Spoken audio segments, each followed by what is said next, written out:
All right, we got our first Berserk chapter of 2024. Let's get into it.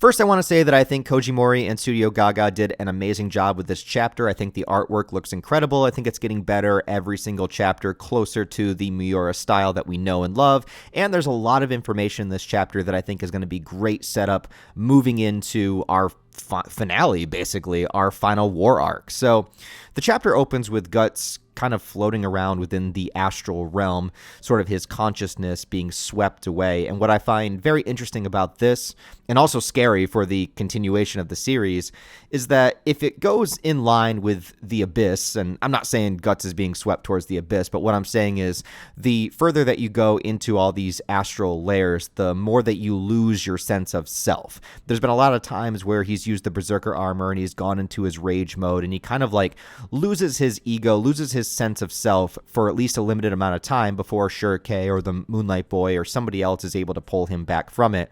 But I would imagine there is a place that you can go that would be too far down to the point of no return, where you kind of just absolutely lose who you are as a person and you become nothing but that feeling, nothing but that emotion, nothing but whatever you're feeling at the moment. Kind of like the abyss is nothing but this feeling of torture and pain, and kind of like Skull Knight is nothing but this remnant of vengeance and something like that, or at least along those lines. So it seems like Guts being so in his head, so distraught, so broken, is being kind of led down this path to the point of no return until we see Schierke.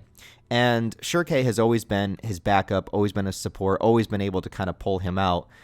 And it looks like she's successful because we cut to Guts. I love how only his one hand is chained up because his other one, well, obviously, but it's just kind of funny. But Guts is back, you guys. I mean, this is a big deal just in itself because for the past 5 or 6 chapters since Elfhelm was destroyed, Guts has kind of been just within his head and just broken and distraught. But now it looks like he's finally regained his sense of self. He's just chained up in a dungeon.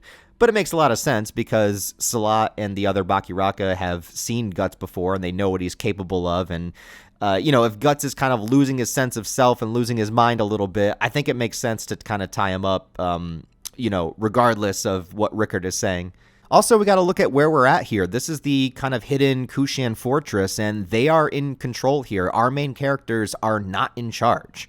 They even say towards the end of the chapter that they're basically going to be forced to be warriors for them leading towards their battle with Griffith. So, it's like they're keeping them here, they're keeping them safe, they're keeping them comfortable, but they're not in charge. And this isn't anything I would consider evil, within the Kushan Empire, or I don't even know if it's fair to call it an empire anymore, but what's left of them, because they don't know these people. They wandered into the Kushan territory. This is the way that they've done things in war before, in the military before, even on the other side. That's what Midland did to Kushan people that were captured. They were kind of forced to fight for their military. So this is just kind of standard procedure, and I would not find this indicative of the Kushan being like against our main group or evil in some way. This is just kind of like standard practice. But the big thing here that is going to be super important, I believe, is that Schierke did not come back from the astral realm when she went and got Guts. So Guts is back, Schierke is not, and this is a big deal because it's been mentioned a couple of times that, the further down you go into this astral world, the harder it is to maintain your sense of self, the harder it is to come back. And if Schierke is lost, that's going to be a huge factor if it comes to a giant battle, because she has always kind of been their ace in the hole. She's the one that's capable of doing the most amount of magic, the most amount of damage with magic, the most proficient at it. Well, I guess you have Gedfrin here, but if Schierke is essentially gone or missing, that's going to be a huge blow to our main characters, especially if shit goes down, and especially if Guts does kind of fall back into that Beast of Darkness, back into allowing the Berserker armor to take over, back into losing his sense of self, because if Schierke can't get him out, then we have to rely on maybe if Farnese steps up to the plate, if she was going to kind of take over Schierke's position, which might happen. Gedfring is there too, and he's supposedly like super, super powerful, but he's such a minor character that it's kind of hard to say like what he can and can't do. I imagine that he can do it, but we just don't really get a whole lot of him. There's also a panel where Salat is talking to the group, and he says that their story about Elfhelm being destroyed and all of the fairy and magical creatures that live on the island being silly, but like this was a little bit weird to me because Salat has seen a lot of weird shit. Like he literally spied on Ganishka making this giant bailet of all these fused apostles together. Like, I mean, you've seen some weird shit, dude. Is it that hard to believe a fairy island exists? Anyways. And then you have Daba here, who does begin to recognize our group, and I do like Serpico's little reaction to it, and particularly Magnifico's too. He's like, oh god, that's the guy with the giant snake. But Daba is scheming too. He's thinking about how powerful these characters are and how he could utilize them. And remember that Daba's type of magic and the kind that Schierke and all the people from Elfhelm do is a little bit different. So he's curious, he's interested, and he might have a little bit more of a diabolical intent, but I think it's really all just leading towards their victory. Like he's just looking at them as tools that he could use for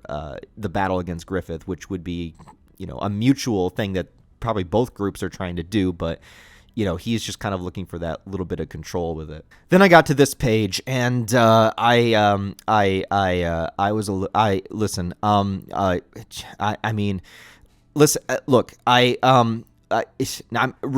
respectfully, dear God. Also, beyond my simping for Morta is here for a reason because she's not going to take shit, all right? She's already proven herself to kind of be a little bit outside the box as far as the realm of thinking goes. She's very proactive with getting things done. She was the one that was like, hey, Schierke, help your friend when Guts was damaged in the ship. She takes action when other people don't, so I don't see her getting along with Daba, and I don't see her taking orders from him. So if anybody puts Daba in his place, it might be my girl Morta. Now, the other thing here, which I'm glad happened, because this was the first thing that I thought when we reintroduced Rickert to the group. By the way, how awesome is it that we have Rickert here interacting with Isidro and Farnese and all of these other characters? Like, I don't know. It's just so cool to see Rickert with these characters because he's been so separated for almost the entire manga's run.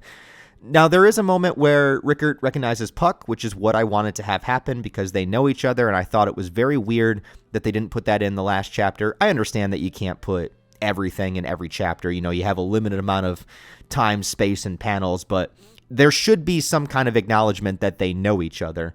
Now, there is a joke where it seems like Puck doesn't remember him, and I don't know if that's meant to be serious or if it's kind of like a meta joke because in our real world, Puck and Rickert haven't been in a chapter together for like 20 years. So I think it's kind of like a meta joke in a way.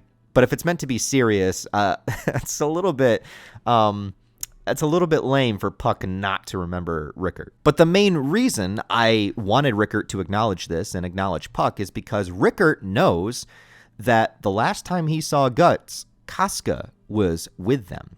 And so he asked Puck, why isn't Casca with him? And there's no reply. Rickert knows right away that it has something to do with Griffith. And I feel like this is going to be a very motivating factor for Rickert because he is going to want Casca's safety, almost as much as Guts. He spent all of his youth with her. He wants her to do better. He took care of her when she was at Godo's with him. So, this is going to be a very, very important thing for him to want to figure out where she is and if she can be rescued. Then Salat mentions to the group that they're planning to go to war with Griffith. The interesting thing is that Griffith is supposedly coming to them, which would explain where he wanted to go to the east, how he wants to take down all of these things that are against him. And Salat says basically what we know, that he's trying to wipe out everything beyond his reach, everything that's beyond demonic, how he's been going around and taking down all the spirit trees, kind of removing humanity's connection to astral creatures and the world. And this is what it's all been leading to. If you think about the incorporation of the Holy See and cutting ties with humanity's ability to interact with astral beings and the elementals, getting humanity to believe so heavily in something that they are incapable of perceiving astral creatures. Like, this has been the whole plan, like, all along. Whatever this plan is leading to, it's like to remove humanity's connection to the fantastical or to the supernatural or whatever it is. And so Griffith has complete dominance over it, just with him and his apostles. And I guess the main question is, what is the rest of the God Hand doing, which we probably won't know until like the very end of the manga. And the chapter ends with Salat saying this, and we get a final shot of Rickert kind of looking concerned for many reasons, because he probably knows that Casca is with Griffith in some way, so he wants to be able to rescue her. Also, I mean, this is his whole life kind of crashing down in front of him. The Band of the Hawk that he was a part of and found value in is now the one that he's going to war against. Obviously, like, there's nobody in the Band of the Hawk now that's somebody that he knows other than Griffith, but it's just the whole idea of it, of how everything has gotten so messed up over time. So I'm excited to see what happens next. I feel like Rickert might take it upon himself to go down and visit Guts. I think that would be an interesting conversation.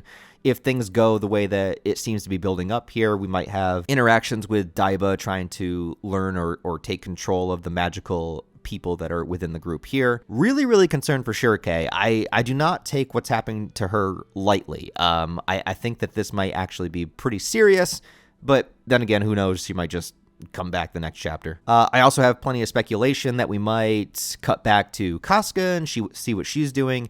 I would like a kind of back and forth, but when we only get a chapter every 6 months, it does get kind of rough sometimes because you want to know what everyone's doing. But as I always say, to be a true Berserk fan, we must struggle in real life. So that means that we got to wait for chapters. Supposedly there is not a chapter next month, so I don't know when the next one will be, but hey, I'll give them time, I'll let them cook, and, I'll just be happy whenever one does drop. Anyways, guys, let me know what you think about this chapter. Where do you think the story is going to go from here? What do you think is the most interesting thing about this chapter? To me, it's Schierke being lost in the astral realm. That's, I don't know. I just have a really bad feeling about that. But Guts is also back. Rickert kind of gets what's going on.